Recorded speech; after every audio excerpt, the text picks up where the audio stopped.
when asking for a letter of recommendation.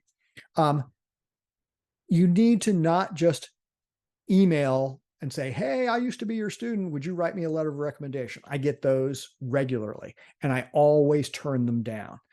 Now, sometimes I recognize that that email is kind of an awkward way of introducing themselves to the concept of a letter. It's somebody that I know, it's a student that I know a little bit, and I will ask them to come in and talk to me. I will not write you a letter unless you come in and schedule a time to talk to me and sit down and tell me why you're going to graduate school, what are you looking for, what are your hopes, and why you're asking me for one. Because I want to know, do you understand why you're asking me? I had this one student one time who said, well, you're the only professor that I took 2 classes from in the psychology department. And that's not a good enough reason because I knew who she was. I knew her by her face, but I didn't really know much else about her. And I could talk about those 2 classes in the sense that, yeah, I can tell you the grades. And in that case, she had C's in both of my classes. Well, I wasn't going to be able to say anything very strong. And I told her, I cannot write a strong letter of recommendation for you. I can say that you were in my class and that you completed everything and that you were there every day, but you got a C in the class. So while there's nothing wrong with a C, it's not the thing that's going to make you stand out. And I couldn't talk about much else about her. And I'm not going to write things that are not accurate, that I don't actually know about. So don't do that. Go in and schedule a time.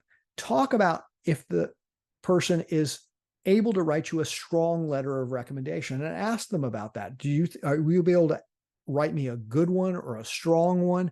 I need one that is going to, highlight, my capabilities to be able to go to graduate school. And if they're hesitant at all, don't take that negatively. Take that as that's great. They have told you, or they're like, no, I don't think I'm the best one for this. Great. Gives you the chance to go on to someone else who might be better for you.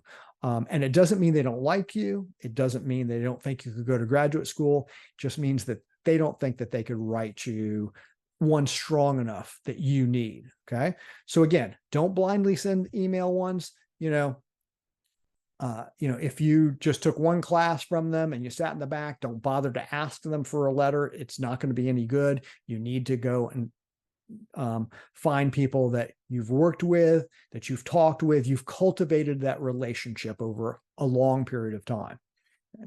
If they say, yes, I'd be willing to write you a good or a strong letter of recommendation, you're going to have to give them information, and they may ask you for other things, but on the very basic level, you're going to want to give them your resume. You're going to want to give them a copy of your personal statement or whatever biographical statement that you're making, anything like that you've had to write for the graduate programs. If you haven't written them yet, give them what you have, and it can be an outline form, it can be anything. That way, as I'm writing the letter, I know what you've said about yourself. I know what you've said about your goals. Now, we may have talked about some of those, but this allows me to have that in writing in front of me so I can get a sense of what's going on, and that can help remind me of things that I want to write. Give whoever your letter writer is the list of courses and the grades you receive from every class. I can look all of that up. Every professor has the capability of going in and looking up you, and they can find out your grades for every class. In fact, they can go in there and they can track all that stuff. The problem is it's difficult to do. And I can't just easily look up the ones that I might teach, for example, I'll teach research methods once every few years, and someone else will teach it once every few years. And it will show up on your, on your list of grades. It'll show that you took research methods, but then I have to go back and search to find out, did you take it from me? Was that the semester I took it? Or it was the semester that I taught it. It was the semester I taught it, but was it mine or was it the other professors that you took? And I have to go look at it. So give a list of the courses so I can access your transcript, but it's so much easier if you just give them to me, and that lets me know what it was that you took. If I need to know anything else, I can go back and look at your transcript. In some cases, if I can't access your transcript for any reason, it's a good idea to give me your transcript as well. I'm able to access everybody's transcript. There are some variations in terms of how much access people have. So you want to make sure that you give that to them so that they can look at that. They know what your overall GPA is, and then they can comment about things. So for example, if your GPA is, let's say, a 3.9, I can actually make a statement to the effect of, a 3.9 is a good indicator of their capabilities because that's a great GPA, right?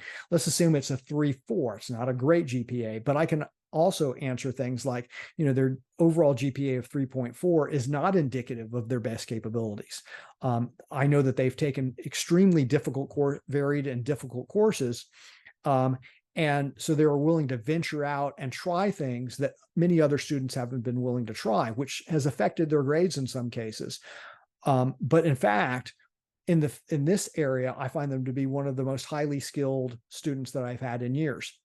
See how I can write that, okay, based upon, and I can help you a little bit, even if certain things weren't all that good, if I know them about you, okay? And then again, any other important information. If you speak multiple languages, you have some sort of special skills. If you're really good at statistics, every psychology department loves that. So we, put that down. A lot of it, I can read your resume and I'll know your research and clinical experience, but if there's anything not put in there, write that down for me. Make sure that I know. And that way I can, bolster the arguments about why you are good at this area or that area.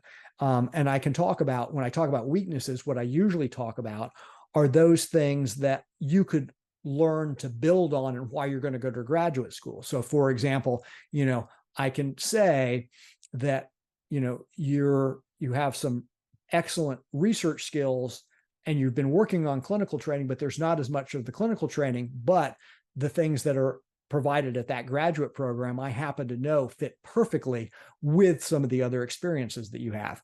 Again, just another way for me to massage the letter so that it gets in there and helps you in the long run.